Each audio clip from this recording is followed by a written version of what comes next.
everyone, I'm Jan Kabili, your host for TheFIX, the show that's a deep dive into Photoshop, Lightroom, and all things post-processing. In this episode, I sit down with one of the smartest and most creative guys that I know when it comes to photography, Photoshop, and Lightroom. That's Mr. Sean Duggan. We're going to talk about some of the best ways for you to learn Photoshop and Lightroom. We'll talk about books and courses and workshops and help you to find the best resources for your learning style and your level of skill. And then Sean is going to share his screen, and he's going to show you some techniques for getting the look of a mask in Photoshop without going through all the trouble of creating a mask from scratch. So stay tuned for that tutorial. And now let's jump in and see what Sean has to say. Sean, it's so great to see you today. Hey, Jan, good to see you too. Thanks for having me on the show. You know, Sean, whenever I give people your bio, I'm so amazed at all the many different ways that you've been teaching people over the years. You've done books and workshops, and you do lynda.com courses, and it got me thinking about there are so many different ways not only to teach Photoshop and Lightroom and photography, but also how to learn them. And Right. I know a lot of photographers are kind of flummoxed by this. There are all these options out there, and if they're beginners, they don't know where to get started. And if they're already into post-processing, they kind of don't always know where to go to get the best information. Do you have any input for us on this? Well, I'm fortunate in that I've been teaching Photoshop and digital imaging software and processing since 1997. So I've had the benefit of seeing and interacting with a lot of different types of classes and types of learning experiences and different types of students to see how people do best when they're learning this. And I think it really varies depending on who you are and where you are at in your familiarity with the software. So I think if you're just starting out and have only a smattering of familiarity with the software, I think that a course where you actually go to a venue in a classroom situation where you can be guided through some of the essentials of using the software can be really beneficial because you can have your questions answered right away. You have other people there you can learn from. And then the online equivalent to that would sort of be a course like is available on lynda.com, because that way you can kind of check in at your own pace. You're not going to get necessarily your questions answered right away, sort of like in a typical classroom situation. But those courses are usually structured so well that all the questions are typically anticipated, or most of the questions, and are answered in the course of the movies. So what's nice about that is you can check in at your own pace and really move at your own pace to get improve your understanding of the software. So I think those are two of the real fundamental ways that people can learn. And of course, there's books as well if you're a book learner. That's true. Let's talk a bit about what you said first about getting into a live situation where there's a teacher or an instructor or practitioner there to help you. I really remember when I first started learning Photoshop a billion years ago, I didn't know where to start. And so I kind of looked around. There weren't a lot of Photoshop workshops at that point. You had to go to the community colleges to take, like classes as a continuing education student. Right. And I took some classes that were good, but I took some that weren't so good, right? And I think for me, it came down to who the instructor was and their method of teaching. And just because what I found out is just because it says Photoshop class, that doesn't mean it's going to be a good Photoshop class, right? Or one that is good for you. So how do you start filtering through that if you decide that, yeah, I need to go and be with someone who's sitting there next to me, at least to get started? Yeah. Well, I think that, targeting your course search to the type of Photoshop work that you want to do, if it is indeed Photoshop, there's Photoshop for designers, Photoshop for illustrators, Photoshop for photographers. So there's all sorts of different ways you could go within Photoshop. So finding out a little bit about the instructor and about the type of work that they do is certainly key, because that's going to give you an idea that they're going to be teaching maybe the kind of stuff that you're interested in. So if you're interested in doing composites, fine art composites, things like that in Photoshop, but the Photoshop course that you're considering is being taught by somebody who doesn't do any of that sort of work, it's more straight photography, then that type of course would certainly probably teach you valuable Photoshop skills and workflow methodologies, but it might not address your desire to learn more of the compositing sort of topic.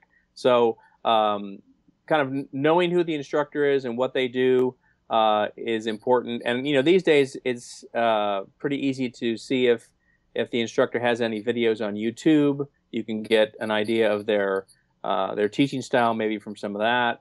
And so that's one way you can approach that.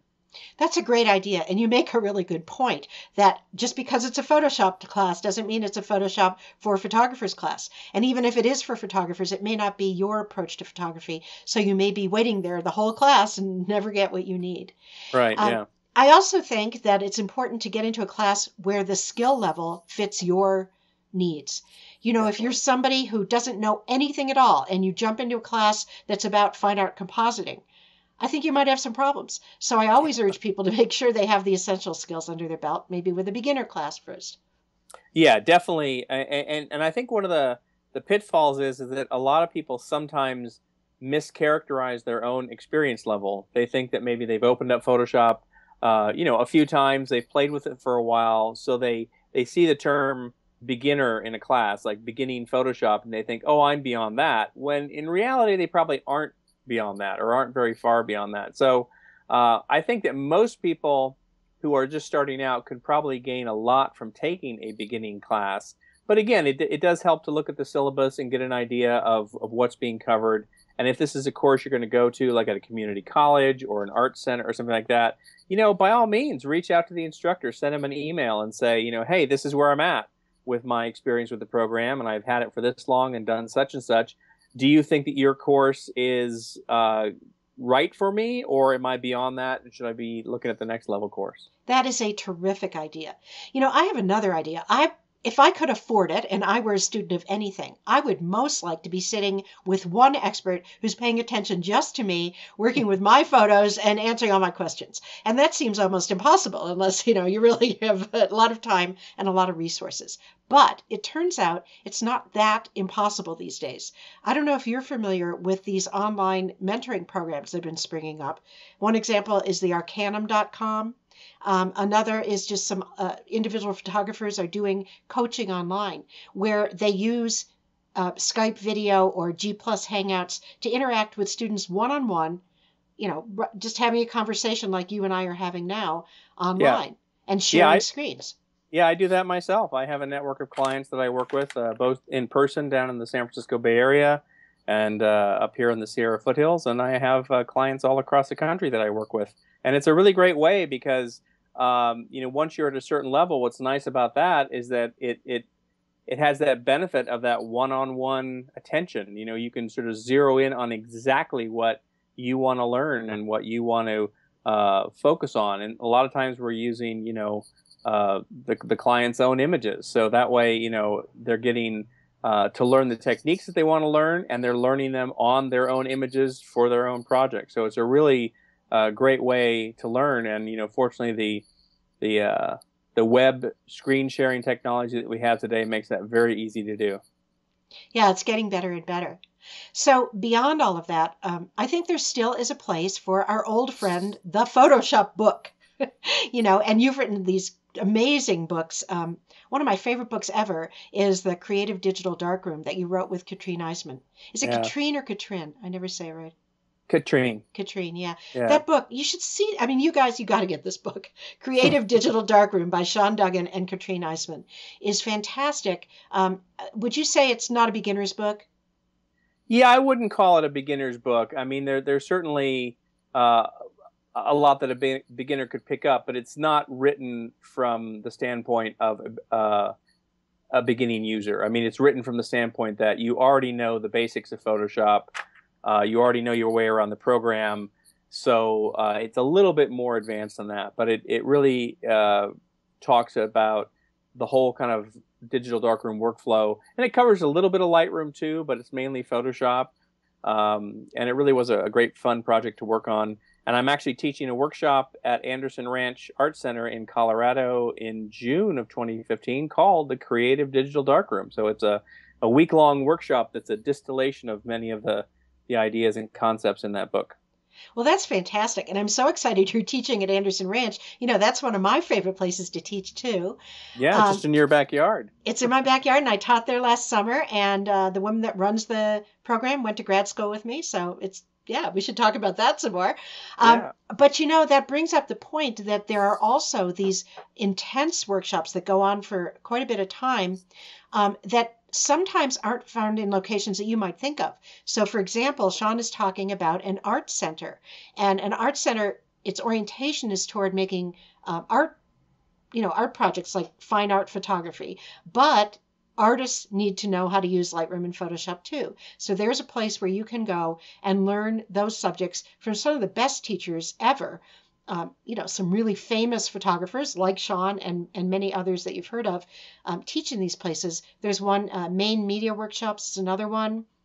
I know of Rocky Mountain photography workshops in Montana, the Anderson Ranch Arts Center in Colorado. Where Santa else? Fe? Santa Fe workshops? Santa Fe photo workshops, I believe they're Yeah. called, in Santa Right. Fe, New Mexico. Right. And these experiences are fantastic because not only are you learning, but you have direct access to the instructors, and you get to shoot in a lot of these workshops too, and then work with your actual photos in the post-processing programs, right, Sean? Yeah, and in all of those workshops, typically they're 5 to 7 days, depending on the different workshop venue. But on all of the ones that I do, there's always an actual photography component. We're not in a digital lab in front of the computers, 8 hours a day, because if you go to a place that has stunning, beautiful scenery, it would be a shame not to take advantage of that. So we're kind of doing both. We're out shooting and photographing, and then we are coming back into the lab, covering certain topics and working on processing our images, making them look better. A wide variety of topics depending on what the workshop is about. And I think that's really important. I mean, let's be honest, there's only so much you can take of trying to stuff computer programs into your brain, Yeah. um, and particularly when you're not using them. So, this approach of shooting, bringing your own photos into the computer, learning as you work on your own photos, I think is a great way, to pick up useful topics that work for your workflow. But it helps you remember what you've learned. The idea for me of practicing is oh so important. Yeah. Well, it's also it kind of exercises both sides of your creative brain, because it's a different type of creativity to be out working with your camera and seeing scenes and composing scenes and capturing them with your camera. So that's a different type of creativity from actually sitting in front of the computer and working on them in Lightroom or Photoshop. So it kind of really gives you a good creative workout during the week, and it splits it up. So you have that time when you're out in the fresh air, usually in really interesting, beautiful scenery and locations, and then you can come back and work on your images at other times during the day. So it really works well in terms of kind of being the whole the holistic whole body creative experience. That's true. It's really great. So I guess the way I'm coming down on this is that whatever you can do that's taught by professional instructors and that kind of takes a whole approach to a subject. It's great to be able to go to YouTube and look at a tutorial or two. But if you really want to get a sense of the entire workflow, it's very useful to take these larger form teaching learning experiences, I think. Yeah. And there are a lot of very good videos on YouTube that you can watch, but unfortunately there's a lot of really mediocre videos on YouTube. And I've seen some where I just kind of like, oh boy, I hope people aren't taking that too seriously, because they're advocating a workflow method or a way of doing something that is probably destructive or not the best way to do things. So having a course taught by a professional who's been using the software for a long time, and also as an educator who's been doing courses like this for a while, that's going to give you, the best experience in terms of knowing that the information that you're getting is really solid information that you can really put to work on, your own projects. That's right. And I guess the last thing I'll say about it is there's a big difference between knowing a subject well and being able to teach a subject well. Yes. Right. And So true. years ago when I was first teaching, I used to teach at the Ojai Digital Arts Center, Linda Weinman's live classroom that she had many, many years ago in the 90s. And I realized, that it doesn't matter. It didn't matter how much I knew. I also had to learn how to teach, and I did Yeah. that from the best. So yeah, it's really Yeah, important. you're right. No, it's an excellent point. Yeah. So having said that, I'd like you to teach us something. Would you do that? Yeah, let me do my screen share here, and we'll dive in and I'll show you some fun stuff. So what I'm going to show you are a few techniques to do what I call masking without a mask. So I use layer masks a lot in my compositing, and of course a layer mask is a way that you can control the visibility of elements on a layer, so you're only showing what you want. But there are also a couple of other techniques that allow you to create a masking type effect without actually making a layer mask. So sometimes they can be shortcuts, other times they create an effect all on their own. So let me just dive in and show you a couple of these. I'm going to start off with a blend mode based technique. I have a file here that has a layer on the top called ship's log, and this is just a page from an old ship's log from 1888. And I want to blend this in so that only the dark writing appears over the sky of the ship. So what I'm going to do is just going to change the blend mode at the top of the layers panel. I'm going to open the menu where it says normal, and I'm just going to choose multiply, and the paper pretty much disappears. Now it doesn't disappear totally because it does add a slight darkening effect to it. But the takeaway here is that the multiply blend mode will emphasize the dark areas on a layer while not showing or de-emphasizing the light areas. And so the neutral color for the multiply blend mode is white. Anything white on a layer will just not show up at all. Anything that is a lighter tone, such as the page on the ship's log, will show up less, and darker elements will show up totally. So And so imagine, sorry to interrupt, but I was going to say, imagine if you wanted to have that text on top of the ship and you tried to select that text and then cut away its background. That's not going to work, right? No, No. not going to work. There are ways you can get around it, but the blend mode is the shortest way around. So this blend mode works really great for what I call nostalgia type composites, where you might be taking old letters and passports, things like that from the family history shoebox, and you want to put together a little nostalgic composite using some old family paraphernalia. The multiply blend mode works really well. I'm just going to turn on this other layer here. This is a sky layer. I'm going to set its blend mode to multiply as well. And I'm going to turn that page back on.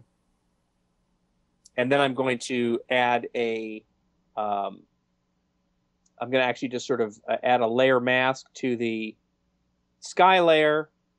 And I'm just going to use a soft fuzzy edged paintbrush to mask off the bottom part of that so we don't see that hard edge. Oh, so now, Sean, you said you were going to show us masking without a mask. Now you're cheating. I know I am cheating, but most of this was masking without a mask. Okay. There we go. So that way it's a little bit more of a natural transition there. So that's the first one there. Let's go to the next one, which is, again, a similar technique, but just using the opposite colors. So I have this layer here that has a glass dome on it. And what I'm going to do is I'm going to change its blend mode to screen. So where multiply emphasized the dark areas on a layer and hid the light areas, screen does the opposite. Screen is going to emphasize the light areas and hide the dark areas. So you can see that I have wow, this dome here, and I can put it over the mountain. Now, I purposely photographed this. Let me just set this back to normal. I purposely photographed this dome against black because I knew that I could use this effect. So this is an example of changing the way you photograph to take advantage of something you can do in post-processing later on. So let me just set that back to screen. And I have another layer here that has a starburst graphic on it. Same thing. I only want to show the light areas of this layer and not the dark areas, so I'll just set that to screen. And now I can move this and maybe stick that right up on top of the mountain. And again, I will cheat here. I will add a layer mask just to hide the dome down at the bottom because I really only want the dome to show up. kind of in the background there, so it looks like it's sort of just over the mountain there. Oh, There we that's go. so cool. That's such a sci-fi effect. I love that. Yeah, and the cool thing about this composite actually is that this composite originated on an iPhone. I took what I knew about blending modes, and when I found some apps that had blending modes in them, I made this composite on an iPhone. All right, so let me move on here really quick. And I've got a couple of other things to show here. Let me just reset this layer here so that we can come back. All right. So I have this layer of the balloon, and I want to not show the blue sky around it. Now, of course, I could select this and just delete that or mask it out, but here's this other technique which sometimes can be useful. Sometimes it's useful for just a quick proof of concept sort of effect, like maybe you don't have the time to do a quick mask or a detailed mask, and you just want to have a quick technique to isolate something. Works great when something is surrounded by a uncomplicated uniform color. So I'm going to double click on the layer, and I can either do that on the thumbnail of the layer or here just in the empty area to the right of the layer name. And this brings up the layer style dialog, where if I wanted to, I could apply things like drop shadows or bevel and emboss effects. But the very first option is the blending options. And then down at the bottom of that, there are two sliders in the blend if section. And what these do is they allow you to control what pixels on a layer are visible based on their brightness level. So you see that there are numbers here for 0 to 255. 0 is black, 255 is white. Just to give you an example of what's happening here, if I take the shadow slider here and move it up, you can see that the dark parts of the balloon are disappearing. And so what's happening there, I've got this set to 95. It means that anything that is darker than level 95, don't show that. And so it doesn't. So that's sort of what's going on with the blend if sliders. But what I'm going to do is going to open this up here, the blend if menu, and instead of gray, which is the overall brightness of the layer, I'm going to choose the blue color channel, because I really want to work on the sky, and the sky is light. So I'm going to take the highlight slider for the blue, for the this layer slider here, and I'm going to move that in, and you can see the sky start to etch away. Now, this isn't just about color, I see, because the blue in the balloon is not being etched away. This is really the blue channel, right? Yes, it's the blue channel. So I'm only affecting the blue, and the blue in the balloon is got a little bit of green in it, and it's also darker. If I kept going, I would eventually start to lose that. There it goes. But I have to go quite a bit darker. So the thing to keep in mind about this technique is that if there were any other tones in the image that were similar to this light blue of the sky, they would be affected as well. So it's what I call a situational technique. It will only work if a certain situation is present in your image. Can I throw out another example where I've used this, not using the blue channel, but just using the blend if gray channel, the default. I had a photograph of a dove flying in a sky, and the dove was very light, the sky was darker. And so I was able to use that to etch away the darker sky around the dove in a way, where I could never have selected that, because the dove's wings were so soft and intricate, and they were also beating. And so there was like some movement in the wings as well. And that was I was like so excited to be able to do that with just dragging a couple of sliders. It was great. Yeah, and that is a great example for actually that's probably a better example than this, because the balloon is such a kind of distinct subject here against its background. So let me just mention one other thing here. You may notice that when you get in here and look at this in your own version of Photoshop, that there's a little line between these sliders. And if you hold down the Option key on Mac or the Alt key on Windows, you can split that slider apart. And what that does is it creates a softer transition.